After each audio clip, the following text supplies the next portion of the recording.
नमस्कार दोस्तों, सभी का स्वागत है मेरा चैनल एडमिशन वाला पर। और हमने कुछ दिन पहले डिस्कशन किया था कि एडमिशन प्रोसेस में इस साल क्या क्या बदलाव होंगे और उसके बारे में हमने चर्चा की थी। अब इस वीडियो में हम देखेंगे कि एक्चुअल में क्या क्या बदलाव हुए और फाइनल रूल्स आ गए। उसका लिंक भी मैं आपको डिस्क्रिप्शन में दे दूंगा। और जैसे कि अब बहुत जल्द एडमिशन प्रोसेस शुरू हो जाएगी, आपके एप्लीकेशन फॉर्म शुरू हो जाएंगे, नियम जो पब्लिश करने होते हैं पहले वो पब्लिश हो चुके हैं। उसमें हम देखेंगे कि एडमिशन प्रोसेस में आखिर क्या बदलाव हुए, क्या आपके 3 राउंड होंगे, ईआरसी को रिपोर्टिंग करना होगा, ये एक नया मुद्दा आ गया है, उस पर भी हम प्रकाश डालेंगे। क्योंकि जो पिछले 2 साल चल रही थी हमारी एडमिशन प्रोसीजर, अब उसमें थोड़ा सा बदलाव आ गया है और 2 साल के पहले जैसे एडमिशन प्रोसीजर होती थी अब उसी प्रकार से होगी। दूसरा बात है कि एमबीएमसी कोर्स और दूसरे कोर्सेज के पात्रता में, एलिजिबिलिटी में भी थोड़ा सा बदलाव हुआ है, वो भी हम डिस्कशन इस वीडियो में करेंगे। तो चलिए बिना देरी के करते हैं वीडियो में शुरुआत। और सबसे पहले जान लेते हैं कि क्या आपके 3 राउंड अब होंगे। सीटी सेल ने एडमिशन के नियम इंजीनियरिंग और बाकी के अंडर ग्रेजुएट कोर्सेज के लिए, टेक्निकल कोर्सेज के लिए पब्लिश कर दिए हैं। आप जैसे कि मैंने कहा, लिंक आपको डिस्क्रिप्शन में मैं प्रोवाइड कर दूंगा। और उस नियमों के तहत अब नियमों में बदलाव हुआ है और क्या आपके 3 राउंड अब होंगे, ये अब कंफर्म हो चुका है दोस्तों। 10 से 30% तक, और ये क्यों हुआ कि तकरीबन 10 से 30% तक स्पॉट राउंड में सीट जाती थी। 2 राउंड के बाद बहुत सारी जगह खाली रहती थी। जैसे कि मैं बार बार मेरे चैनल पर भी कहा हूँ कि जो भी कट ऑफ दिखते हैं आपको फर्स्ट और सेकंड राउंड के, वो एक्चुअल कट ऑफ नहीं होते। उन सारे बच्चों ने एडमिशन कंफर्म नहीं किया होते, बहुत सारे स्टूडेंट्स स्विच करते हैं। और अगर हमारे एडमिशन सिस्टम के समांतर अगर दूसरी एडमिशन सिस्टम जैसे कि जोसा हो गए और दूसरे मेडिकल की भी हो गई और नीट की भी काउंसलिंग शुरू हो गई, तो फिर बहुत सारे बच्चे मूवमेंट करते हैं और उसकी वजह से बहुत सारा इफेक्ट हमारे एडमिशन सिस्टम पर भी पड़ता है। और ये पिछले 2-3 सालों का ये एक्सपीरियंस है कि 10 से 30-40% तक भी सीटें स्पॉट राउंड में जाती है। बहुत सारे सीटें अच्छे अच्छे कॉलेजेस में भी भरी जाती है। तो वो एक पॉइंट था और उसकी वजह से क्या होता था कि बहुत सारे स्टूडेंट्स का फिर नुकसान होता था। अगर वो आगे चले गए सीट से फिर उनका नुकसान होता था, क्योंकि अपने ही कुछ फ़ायदे और तोटे हैं स्पॉट राउंड के, जैसे कि आपको पता होगा कुछ नुकसान है उसके। तो बहुत सारे स्टूडेंट्स को अप्लाई नहीं करना पड़ता है, वहाँ पर वो नहीं जा सकते स्पॉट राउंड में, वो फ्री सीट स्कॉलरशिप नहीं मिलती, फीस में प्राइवेट कॉलेजेस में कंसेशन नहीं मिलता और भी कुछ मुद्दे हैं।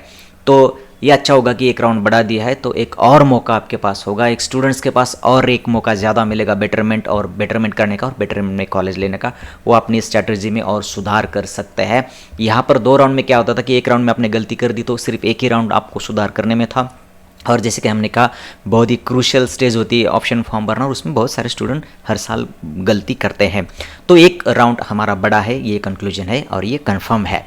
उसके बाद आपको ईआरसी को रिपोर्टिंग करनी होगी दोस्तों। ये एक बड़ा मुद्दा है, आप उसे कृपया नोट कर लीजिएगा, क्योंकि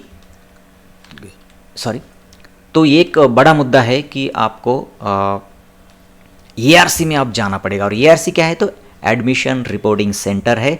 पहले आप सेल्फ वेरिफिकेशन करते थे और सेल्फ ही आप सीट एक्सेप्टेंस फी भर के सीट एक्सेप्ट करते थे। अब ऐसा नहीं होगा। जब आपका अलॉटमेंट होगा तो आपको ईआरसी सेंटर यानी एडमिशन रिपोर्टिंग सेंटर जाना होगा। उसका लिस्ट आपको दिया जाएगा, आपके नज़दीक के ईआरसी सेंटर पर आपको जाना होगा।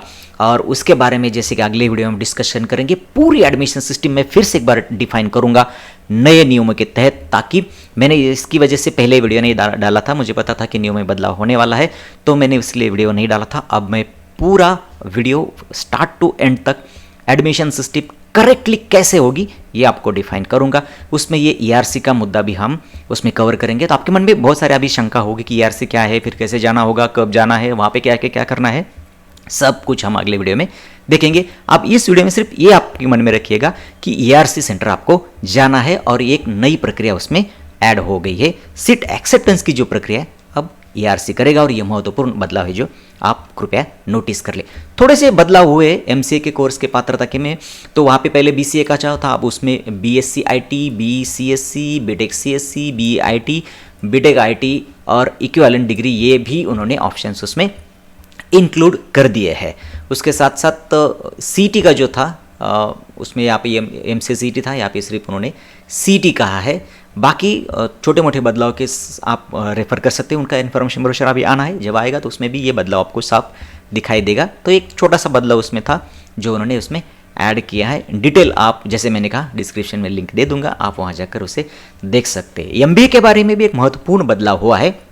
तो पहले जो 3rd नंबर का जो पिछले साल का जो था कि आपको एमबीए MMSCT 2021 महाराष्ट्र की उसका नॉन जीरो स्कोर चाहिए था, लेकिन अब उन्होंने वहाँ यहाँ पर एक बदलाव किया है महत्वपूर्ण कि आपको इसमें से कौन सी भी एक सीईटी है तो भी वो चलेगी। उसमें कैट है, सीमैट है और बहुत सारी है, मैट है, जीमैट है, तो आप वो देख लीजिएगा। और जैसे ही इन्फॉर्मेशन ब्रोशर आएगा जैसे कि मैंने कहा तो हम उसमें डिटेल वो आप जाकर वहाँ पर देख सकते हैं। अगर एमबीए की भी एडमिशन प्रोसेस मैंने कवर कर ली तो उसमें डिटेल हम डिस्कशन इसके बारे में भी करेंगे। तो फिलहाल एक छोटे से बदलाव के साथ मैं ये वीडियो के लिए आया था कि मुझे आपको बताना था कि पहली बात तो ये बतानी थी कि निर्णय आ चुका है, सॉरी नियम आ चुके हैं, आप उसे रेफर कर सकते हो, देख सकते हो। जैसे कि मैंने कहा लिंक आपको डिस्क्रिप्शन में मैं प्रोवाइड कर दूंगा। चैनल को सब्सक्राइब करने की कोई ज़रूरत नहीं, मेरी भी यही इच्छा है, मुझे कोई चैनल को ग्रो करना नहीं है। जितनी इन्फॉर्मेशन मैं ये चैनल ही स्टूडेंट्स के लिए, जितने स्टूडेंट्स को इन्फॉर्मेशन देनी है और वो भी एक स्पेसिफिक पीरियड के लिए होती है, आगे आप अपने पढ़ाई के लिए चले जाइए, यही मेरी इच्छा होगी।